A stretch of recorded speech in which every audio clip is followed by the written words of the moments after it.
നമസ്കാരം.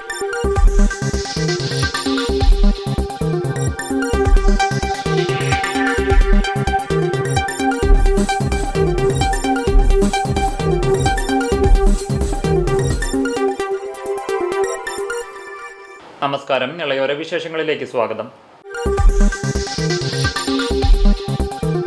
തൃത്താല തലക്കശ്ശേരിയിൽ നിയന്ത്രണം വിട്ട കാർ ഇലക്ട്രിക് പോസ്റ്റിലേക്ക് ഇടിച്ചുകയറിയ അപകടം. കാർ ഡ്രൈവർ പരിക്കുകളേൽക്കാതെ അത്ഭുതകരമായി രക്ഷപ്പെട്ടു. തലക്കശ്ശേരി കുണ്ടുകാട് പള്ളിക്ക് സമീപം വെള്ളിയാഴ്ച രാവിലെ 8:00 അപകടം. എടപ്പാൾ ഭാഗത്തു നിന്നും തൃത്താല ഭാഗത്തേക്ക് വരികയായിരുന്ന ഇന്നോവ കാറാണ് അപകടത്തിൽപ്പെട്ടത്. ഇടിയുടെ ആഘാതത്തിൽ വൈദ്യുതി പോസ്റ്റ് പൂർണ്ണമായും തകർന്നു. വാഹനത്തിന്റെ മുൻവശത്തും തകരാറുകൾ സംഭവിച്ചു. അപകട സമയത്ത് എതിർദിശയിൽ നിന്നും മറ്റു വാഹനങ്ങൾ വരാതിരുന്നതിനാൽ വൻ അപകടം ഒഴിവായി. കാർ ഡ്രൈവർ ഉറങ്ങിപ്പോയതാണ് അപകടത്തിന് ഇടയാക്കിയതെന്നാണ് പ്രാഥമിക നിഗമനം. അപകടത്തെ തുടർന്ന് പ്രദേശത്ത് മണിക്കൂറുകളോളം വൈദ്യുതി തടസ്സം നേരിട്ടു. തുടർന്ന് ഉച്ചയോടെ പുതിയ ഇലക്ട്രിക് പോസ്റ്റ് സ്ഥാപിച്ച ശേഷമാണ് വൈദ്യുത ബന്ധം പുനഃസ്ഥാപിച്ചത്. തൃത്താല നിയോജക മണ്ഡലത്തിന് സംസ്ഥാന ബജറ്റിൽ അനുവദിക്കപ്പെട്ട 4 പ്രധാനപ്പെട്ട PWD റോഡുകളുടെ നിർമ്മാണത്തിന് എസ്റ്റിമേറ്റ് തയ്യാറാക്കുന്നതിനും ജനങ്ങളുടെ അഭിപ്രായം സ്വീകരിക്കുന്നതിനും VT ബൽറാം MLA, പൊതുമരാമത്ത് ഉദ്യോഗസ്ഥർ, ജനപ്രതിനിധികൾ എന്നിവരുടെ സംഘം സ്ഥലം സന്ദർശിച്ചു.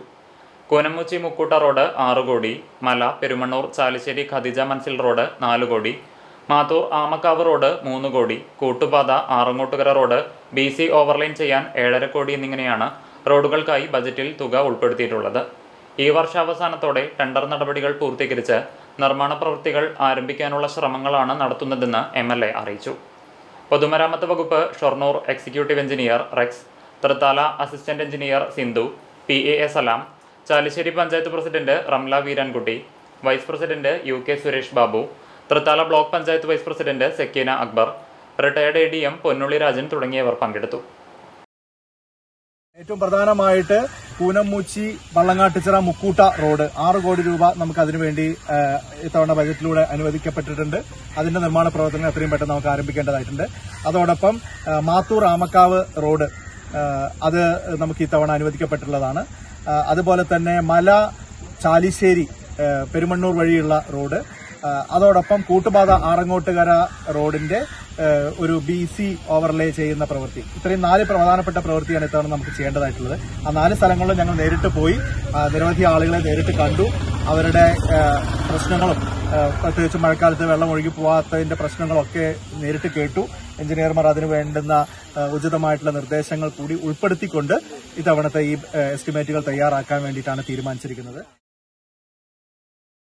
ഇരിപ്പിടങ്ങൾ മാത്രമല്ല, പട്ടാമ്പി ബസ് സ്റ്റാൻഡിലെ കാത്തിരിപ്പ് കേന്ദ്രത്തിന്റെ മേൽക്കൂരയും തകർച്ചയിലാണ്. മഴയിൽ ചോർന്നൊലിക്കുന്ന അവസ്ഥയാണ് ഇവിടെ. പട്ടാമ്പി ബസ് സ്റ്റാൻഡിലെ ബസ് കാത്തിരിപ്പ് കേന്ദ്രം ശോചനീയ അവസ്ഥയിലാണ്. ബസ് കാത്തിരിപ്പ് കേന്ദ്രത്തിലെ ഇരിപ്പിടങ്ങൾ മാത്രമല്ല ശോചനീയ അവസ്ഥയിൽ, ബസ് കാത്തിരിപ്പ് കേന്ദ്രത്തിന്റെ മേൽക്കൂരയും തകർച്ചയിലാണ്. ഒരു മഴ പെയ്താൽ മുഴുവൻ വെള്ളവും ബസ് കാത്തിരിപ്പ് കേന്ദ്രത്തിന് അകത്താണ് എന്നതാണ് ഈ കാഴ്ചകൾ നൽകുന്നത്. ശക്തമായ മഴയിൽ ബസ് കാത്തിരിപ്പ് കേന്ദ്രത്തിൽ ആളുകൾക്ക് ബസ് കാത്തിരിക്കാൻ കഴിയാത്ത അവസ്ഥയാണ്. ബസ് കാത്തിരിപ്പ് കേന്ദ്രത്തിലെ ഇരിപ്പിടങ്ങളുടെ തകർച്ചയെക്കുറിച്ച് വലിയ ചർച്ചയാണ് കഴിഞ്ഞ ദിവസങ്ങളിൽ ഉണ്ടായത്. നഗരസഭയും MLAയും എല്ലാം വാക്തർക്കങ്ങളുമായി രംഗത്ത് വരികയും ഉണ്ടായി. ഇതിനു പിന്നാലെയാണ് ഇപ്പോൾ ബസ് കാത്തിരിപ്പ് കേന്ദ്രത്തിന്റെ മേൽക്കൂരയുടെ തകർച്ചയും രൂക്ഷമായിരിക്കുന്നത്.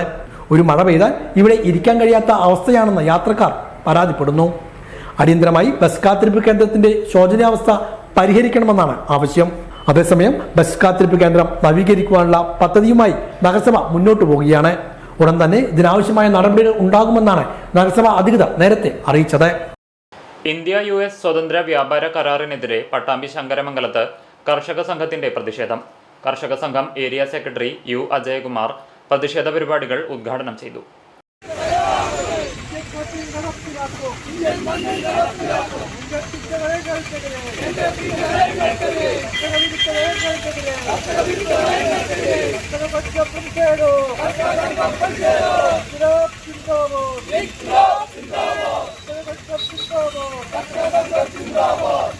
ഇന്ത്യ-US സ്വതന്ത്ര വ്യാപാര കരാറിനെതിരെയാണ് പട്ടാമ്പി ശങ്കരമംഗലത്ത് കേരള കർഷക സംഘം പട്ടാമ്പി ഏരിയ കമ്മിറ്റിയുടെ നേതൃത്വത്തിൽ പ്രതിഷേധ പരിപാടികൾ സംഘടിപ്പിച്ചത്. കർഷക സംഘം ഏരിയ സെക്രട്ടറി U അജയകുമാർ പ്രതിഷേധ പരിപാടി ഉദ്ഘാടനം ചെയ്തു. BJPയുടെ ഗുണ്ടാ സംഘം വാഹനം കയറ്റി കൊലപ്പെടുത്തിയത് ഇന്നെന്താ BJP പറയുന്നത്? ഇന്ത്യ ഭരിക്കുന്നത് BJP ആണ്. ഞങ്ങൾ ഇന്ത്യയിലെ ഏറ്റവും വലിയ രാഷ്ട്രീയ പാർട്ടിയാണ്.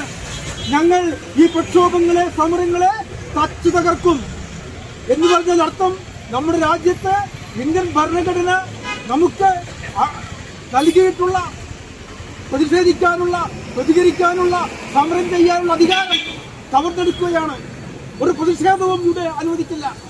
ഇങ്ങനെ എല്ലാ മേഖലയിലും നമ്മുടെ പാർലമെന്ററി ജനാധിപത്യ വ്യവസ്ഥയെ തകർക്കുന്ന കടുത്ത രീതിയിലുള്ള നടപടികളുമായി കേന്ദ്രം മുന്നോട്ട് പോവുകയാണ്.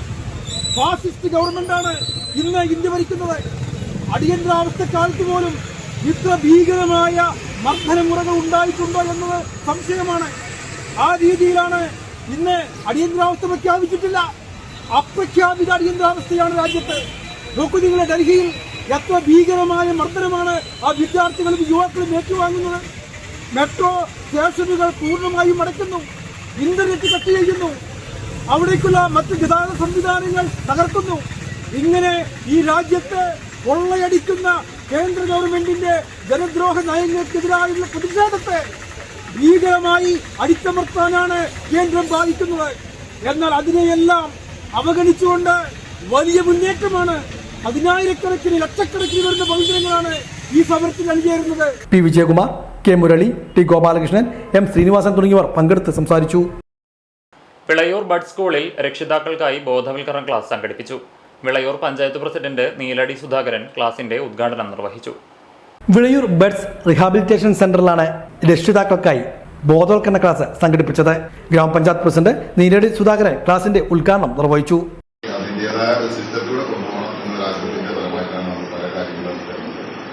മുമ്പ് തന്നെ നമ്മൾ ഡോക്ടർ അനൂപ് ഇവിടെ നമുക്ക് കൗൺസിലിംഗ് ബന്ധപ്പെട്ട കാര്യങ്ങളൊക്കെ പറയാറുണ്ട്, ഇടപെടാറുണ്ട്. പിന്നെ അദ്ദേഹത്തിന് നമ്മുടെ പഞ്ചായത്തിൽ തന്നെ ഒരു സ്ഥാപനം ഉള്ളതുകൊണ്ട് നമുക്ക് അതിന് ഒരുപാട് ഗുണങ്ങളുണ്ട്. ഒത്തിരി ആളുകളെ അതിനെ സംബന്ധിച്ച് നമ്മൾ പറയുന്നത് നമുക്ക് എന്തായാലും നമുക്ക് ഇപ്പോൾ കഴിഞ്ഞ ദിവസമാണ് ആശ്വാസിന്റെ അതിൽ നമ്മൾ ക്യാമ്പ് കുറച്ച് മുമ്പ് നടത്തിയിട്ടുണ്ടായത്. ഇപ്പോൾ ഇന്നലെ വരെ 3 ദിവസം പഞ്ചായത്തിനോട് സഹായിച്ചുകൊണ്ട് നമ്മുടെ പഞ്ചായത്തിന് മാത്രമല്ല പൊതുവിലുള്ള ഒത്തിരി നമ്മൾ ചുറ്റുപാടുള്ള ആളുകൾക്ക് കൂടി ഉൾപ്പെടുത്തിക്കൊണ്ട് ഒരു ക്യാമ്പ് ഇവിടെ ആശ്വാസത്തിൽ നടത്തിയിട്ടുണ്ടായി, ഇന്നലെ സമാപിച്ചത്. അപ്പം അത് നമ്മളുടെ ഗ്രാമപഞ്ചായത്തിലുള്ള ഇത്തരം സ്ഥാപനങ്ങളും സൗകര്യങ്ങളും ഒക്കെ ഉപയോഗപ്പെടുത്തിക്കൊണ്ട് എത്രത്തോളം നമ്മുടെ ആളുകൾക്ക് സഹായങ്ങൾ എത്തിക്കാൻ കഴിയും, സേവനങ്ങൾ എത്തിക്കാൻ കഴിയും എന്നാണ് നമ്മളെപ്പോഴും ആലോചിക്കുക. വൈസ് പ്രസിഡന്റ് മുബഷിറ സാബിർ അധ്യക്ഷയായിരുന്നു. സ്ഥിരസമിതി അധ്യക്ഷൻ ഹുസൈൻ കണ്ടേങ്കാവ്, MT അമീർ, മറ്റു ഗ്രാമപഞ്ചായത്ത് അംഗങ്ങൾ, ബഡ്സ് സ്കൂൾ അധ്യാപകർ ഉൾപ്പെടെയുള്ളവർ പങ്കെടുത്ത് സംസാരിച്ചു. Child physiologist consultant KK Anoop ബോധവൽക്കരണ ക്ലാസിന് നേതൃത്വം നൽകി. സെൻസസ് ഡ്യൂട്ടിക്ക് എത്തുന്ന എന്യൂമറേറ്റർക്ക് ആവശ്യമായ വിവരങ്ങൾ പേപ്പറിൽ എഴുതി വീടിന്റെ വാതിലിൽ ഒട്ടിച്ചു വെച്ച് ഗൃഹനാഥന്റെ മാതൃകാ പ്രവർത്തനം കൗതുകമായി. വല്ലപ്പുഴ ചെറുകോടാണ് സംഭവം. വല്ലപ്പുഴ പഞ്ചായത്തിലെ 3-ാം വാർഡിലെ ചെറുകോടിലെ വീട്ടിൽ സെൻസസ് ഡ്യൂട്ടിക്കെത്തിയ ചൂരക്കോട് ഗവൺമെന്റ് ഹൈസ്കൂളിലെ അധ്യാപിക കലയാണ് വീട്ടിൽ കണ്ട കൗതുക കാഴ്ചയെക്കുറിച്ച് സഹപ്രവർത്തകരോട് പറഞ്ഞത്. ആദ്യ തവണ വീട്ടിൽ നമ്പറിടാൻ ചെന്നപ്പോൾ വീട്ടിൽ ആരെയും കണ്ടില്ല. 2ാം തവണ വന്നപ്പോഴും വീട്ടിൽ ആരും ഉണ്ടായിരുന്നില്ല. അപ്പോഴാണ് വീടിന്റെ വാതിലിൽ വെള്ളപ്പേപ്പറിൽ എഴുതിയ ഒരു കുറിപ്പ് ടീച്ചറുടെ ശ്രദ്ധയിൽപ്പെട്ടത്. ആ വീടിനെയും വീട്ടിലെ ആളുകളെയും കുറിച്ച് തനിക്കറിയേണ്ട മുഴുവൻ കാര്യങ്ങളും രേഖപ്പെടുത്തി വെച്ചിരിക്കുകയാണ് ആ വെള്ളപ്പേപ്പറിൽ. ഒപ്പം ഗൃഹനാഥന്റെ പേരും ഫോൺ നമ്പറും സഹിതം. വീട്ടിൽ ഒറ്റയ്ക്ക് താമസിക്കുന്ന വീട്ടുടമസ്ഥൻ ചെറുകോട് പുതുക്കുളങ്ങര കൃഷ്ണനാണ് താൻ പുറത്തുപോയാലും സെൻസസ് ഡ്യൂട്ടിക്ക് എത്തുന്നവർക്ക് ബുദ്ധിമുട്ടില്ലാതെ കാര്യങ്ങൾ മനസ്സിലാക്കാനായി വീടിനെക്കുറിച്ചുള്ള കുറിപ്പ് തയ്യാറാക്കി വെച്ചിരിക്കുന്നത്. ഒപ്പം വീടിന്റെ മുറികളടങ്ങിയ രേഖാചിത്രവും വരച്ചിട്ടുണ്ട്. പല ആവശ്യങ്ങൾക്കായി പുറത്തു പോകുന്ന വ്യക്തിയാണ് കൃഷ്ണൻ. ഭാര്യ മരിച്ചതാണ്. വീട്ടിൽ മറ്റാരുമില്ല. സെൻസസ് ഡ്യൂട്ടിക്ക് വരുന്നവർ വിവരശേഖരണത്തിനായി ബുദ്ധിമുട്ടുണ്ടെന്ന് കരുതിയാണ് പേപ്പറിൽ എഴുതി വീടിന് പുറത്ത് ഒട്ടിച്ചു വെച്ചതെന്ന് കൃഷ്ണൻ പറഞ്ഞു. ഞാൻ ഇവിടെ കാര്യങ്ങളൊക്കെ കൃത്യമായിട്ട് ഇവിടെ എഴുതി വെച്ചപ്പോൾ ആദ്യം ടീച്ചർ വന്നപ്പോൾ ഇവിടെ ഉണ്ടായിരുന്നില്ല. അപ്പോൾ രണ്ടാമത് വന്നപ്പോൾ അവർക്കൊരു ബുദ്ധിമുട്ട് വേണ്ടെന്ന് വിചാരിച്ചിട്ടാണ് ഇവിടെ ഡോറിൽ എഴുതി ഒട്ടി. ഒക്കെ കൃത്യമായിട്ട് തന്നെയാണ് ഞാൻ എഴുതി വെച്ചിട്ടുള്ളത്.